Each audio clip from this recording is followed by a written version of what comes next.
كل اللي تشوفينه وتسمعينه ندخل ونطلع من حسينية لحسينية، نردد اللطميات ونصيح وننوح ونضرب روسنا وصدورنا وكل قطعة بجسمنا من أجل حب الأئمة، ندعي ونندر ونتوسل ونستشفع بالأئمة.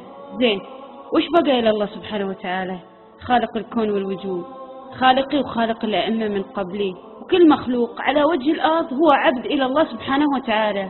الله خلق الإنسان وكرمه بالعقل، ورفع الإسلام من شأن العقل وجعله مناط للتكليف وشرط لقيام الحجة.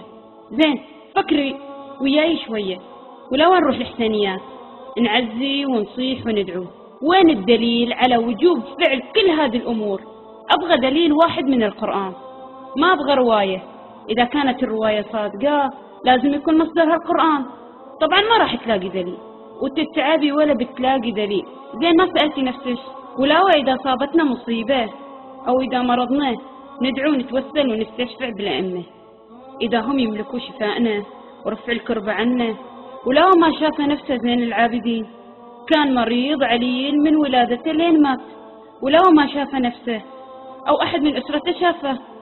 لا تقول الكرامة بس لنا إحنا لأنهم أعلى في التدين. إذا الكرامة ما تجوز عليهم لأنهم أعلى في التدين، يعني السيد ما له كرامة لأنه أعلى في التدين. يعني لازم نطالب السيدين يرجعوا كراماتنا، أو نعترف أن الكرامة ما لها أصل في يد البشر، وكل تصاريف الكون بيد الله الخالق المدبر، فالله هو القريب المجيب. قال تعالى: أمن يجيب المضطر إذا دعاه ويكشف السوء.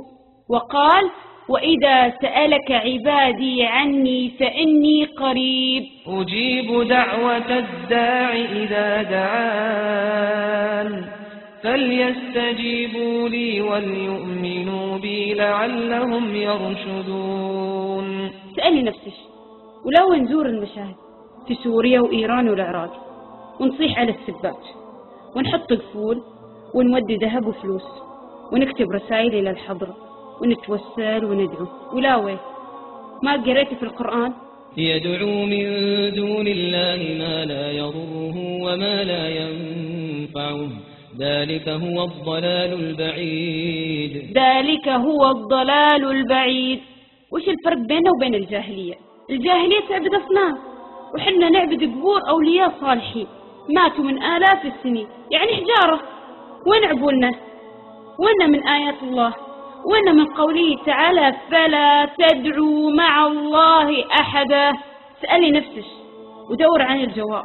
طيب ما سألتي نفسك إذا أهل البيت عندهم كل هالكرامة، لهم القدرة على إحياء الموتى وهم وسطاء ويستغاث فيهم ولهم حق تحليل وتحريم، ولو ما نزل نص قرآني على وجوب تكريمهم وتفضيلهم على الأنبياء، بس نزل نص قرآني يقول: ولقد بعثنا في كل أمة رسولا أن اعبدوا الله واجتنبوا الطاغوت. يعني الله يخرج الحق على يد الأنبياء عليهم السلام، مو على يد أهل البيت. حنا غلطتنا الوحيدة وقفنا عقولنا عن التفكير، وصلنا تبع إلى مذهب آبائنا وأجدادنا. قال تعالى: وإذا قيل لهم اتبعوا ما أنزل الله قالوا بل نتبع ما ألفينا عليه آباءنا أولو كان آباؤهم لا يعقلون شيئا ولا يهتدون. صعب على الواحد يطعن في مذهب مشى عليه كل حياته، بس الواحد يحاول مرة واحدة يفكر، يدور عن دليل، يدور عن حقيقة. قال تعالى: وما خلقت الجن والإنس إلا ليعبدون. وقال تعالى: هو الحي لا إله إلا هو فادعوه مخلصين له الدين. اعبدي الواحد الأحد الفرد الصمد.